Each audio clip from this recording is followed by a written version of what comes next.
Hey, Plaidman here. I know I don't have any plaid on. I kind of am doing a last minute video. I got a fire brewing, or dying rather, and it's late and I need to be going to bed. Wifey's with the kid and is probably like, hey, where are you? Because she needs a break. It's one thing about being a dad. I'll do another dad video shortly.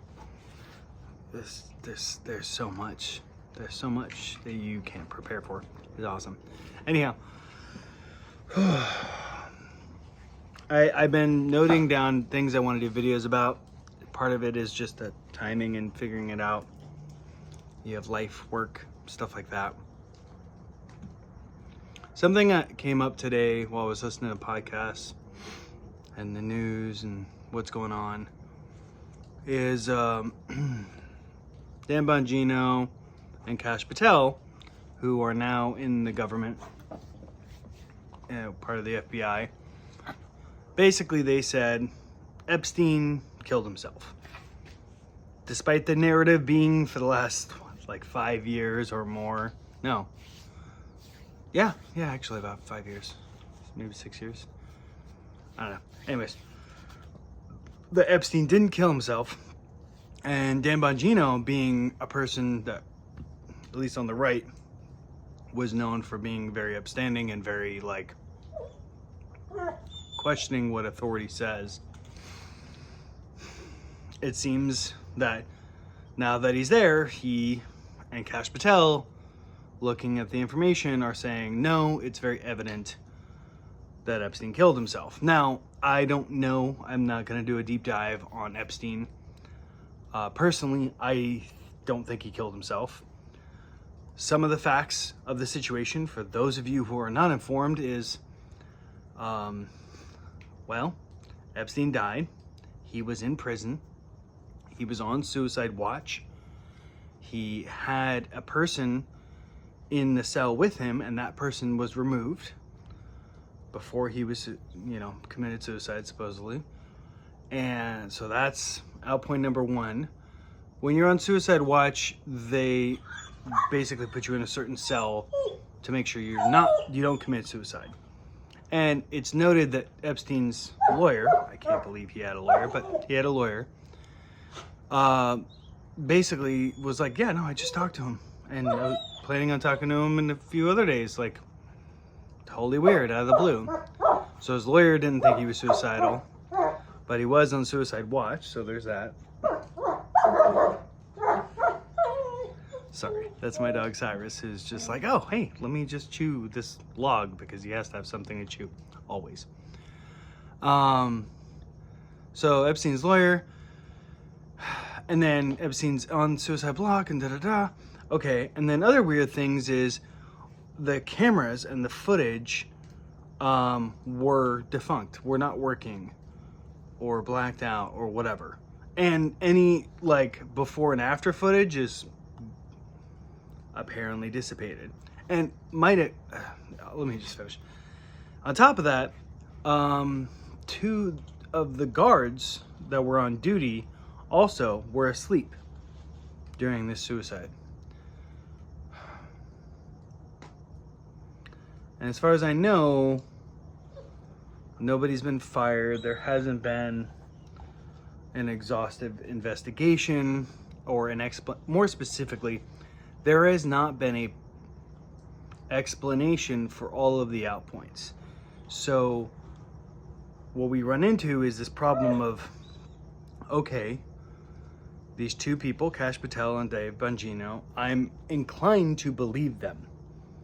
However, there's this other issue of, you guys are saying that this person who probably did not kill themselves, killed themselves. And you're not giving any answer to the myriad of coincidences that happened. I just named a few that I could think of on the top of my head, but like, there's others. So this is just weird. Now, in saying that, it got me to thinking in general about this concept. And in a weird way, it is kind of a reference to The Watchmen. But the core concept is, if you know the truth about a thing, right? But the truth, instead of setting you free, the truth could actually be, if someone argues that the truth, if other people knew, would be catastrophic, would be bad, would not only damage all these people, it would be apocalyptic for society as a whole, or whatever. Or it could be even smaller, like it could just totally wreck America or whatever. And I guess that's kind of the question is, if you had the facts, the truth, and it could be about anything. It doesn't have to be about Epstein. It could be about aliens. It's actually a compelling argument for aliens, which is, let's say there was people in power who knew the truth about something, and they could reveal the truth about that. But other people have done the math. Hey, Cyrus, knock it off. Other people have done the math and realized that if we inform the mass populace, there will be chaos, there will be destruction of public property, the economies of the world will just collapse, and it will just cause mass damage, and thousands or tens of thousands or even hundreds of thousands, maybe even millions of people's lives will be lost upon revealing this information. And so it's an interesting question. And when you go pivot back to Epstein, I wonder if perhaps these two gentlemen thought about it and they're like, look, it would be better on one end. What if they know Epstein didn't kill himself? And they're like, we need to investigate this under the radar because it would be better if we handled this in kind of a closed situation. And that's why they're basically lying, is saying, yeah, no, he killed himself, and that we're gonna do the right stuff behind the scenes, but we've played it all out, and if we inform everyone, even though they'll feel good about it, it'll cause catastrophic things, which will cause people losing their lives. And so that's a possibility. And if that's the possibility, I kind of lean towards that. Or perhaps they think that it is exactly that. Or, in my opinion, on the other bad side is, similarly, if it comes out that he did not kill himself, and you have the Epstein client file list and all the other documentation that also has not been revealed to the public, like Epstein's little black book, all of his videos, all of his other stuff, which I think were captured, collected under Biden. But anyways, could have been all deleted, but at this point, I don't know. But assuming these two gentlemen had access to all that data, you run into this thing which is nagged on the back of my mind a little bit, which is, let's say you had Epstein's client list and you reveal 99 and there's actually 100 names on the list. It doesn't matter who the 99 are. You're going to get the people who are against Donald Trump, which there's a lot of them, saying, hey, but who's this one? And they'll assume it's Donald Trump. And let's say it wasn't Donald Trump. Let's say it's someone else that they didn't want to reveal for other reasons that kind of I mentioned before. So there's a calculation of like, and maybe it's more than just one. Maybe it's, I don't know, 30% or 50%, right?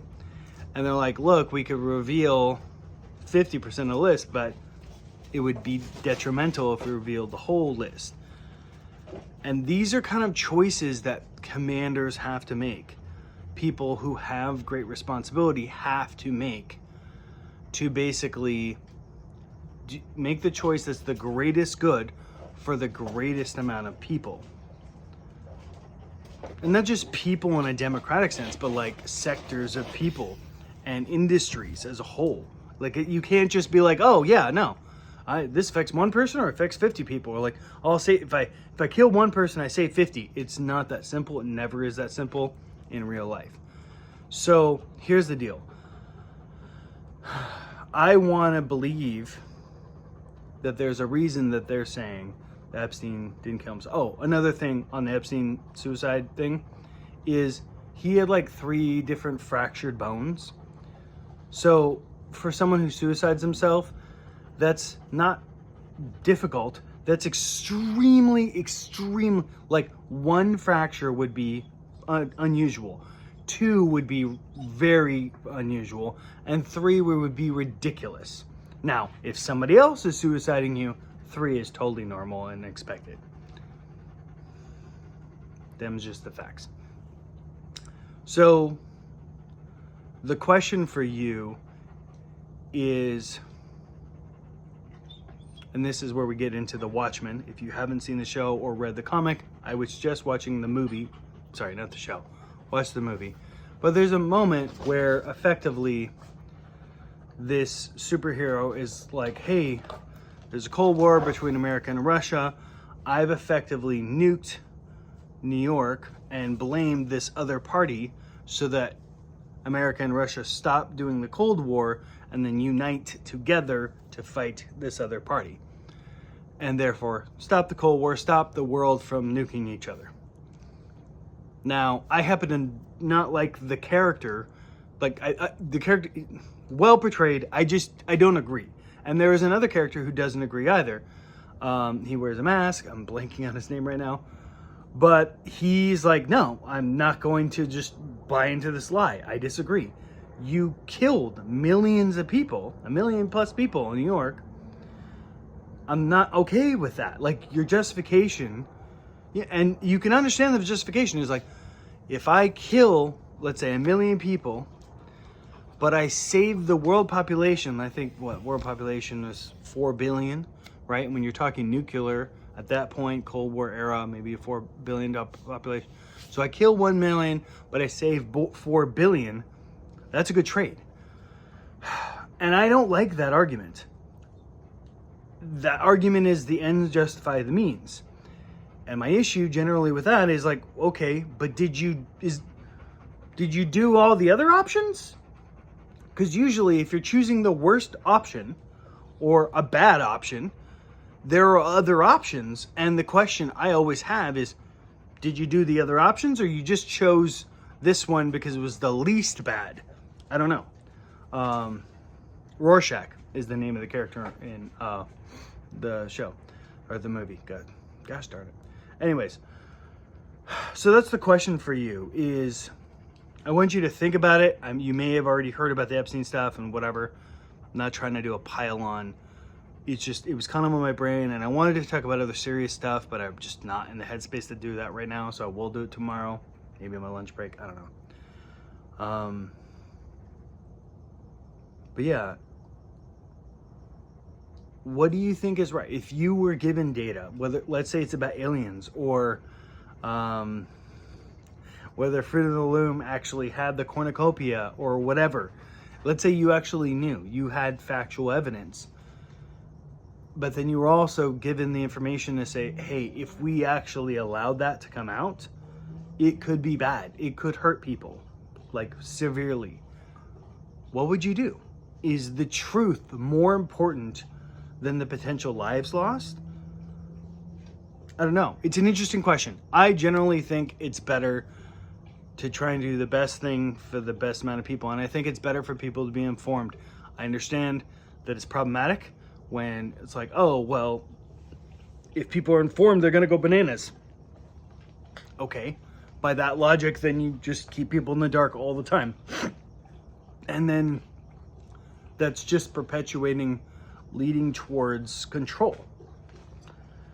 And going backwards as far as society goes and into like monarchy and other things where it's like, cool, the peasants don't need to know anything because to the extent the peasants know things, then they'll be angry and annoyed about stuff and da da da da. And I don't like that. I don't want to live in that world. I want to have the information available and I want to know. So I don't like this idea of things being withheld from me that shouldn't be withheld from me.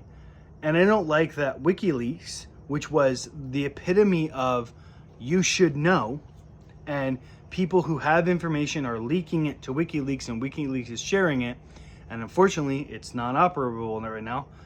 I don't like that that got shut down. I thought that that was important. Now, I'm not one of those people that was like super involved in WikiLeaks, but like, to me, the concept of that is, no, people should know. Now, it's a bit different if WikiLeaks was leaking information of, oh, hey, here's all these active people who are involved in underground anti-terrorist operations and we're releasing all their names. I don't think WikiLeaks ever did that. What they did release was like, hey, here's footage of us basically committing a war crime, us being America. This shouldn't have been authorized. Are these people still, like, what happened with this? And to me, it's like,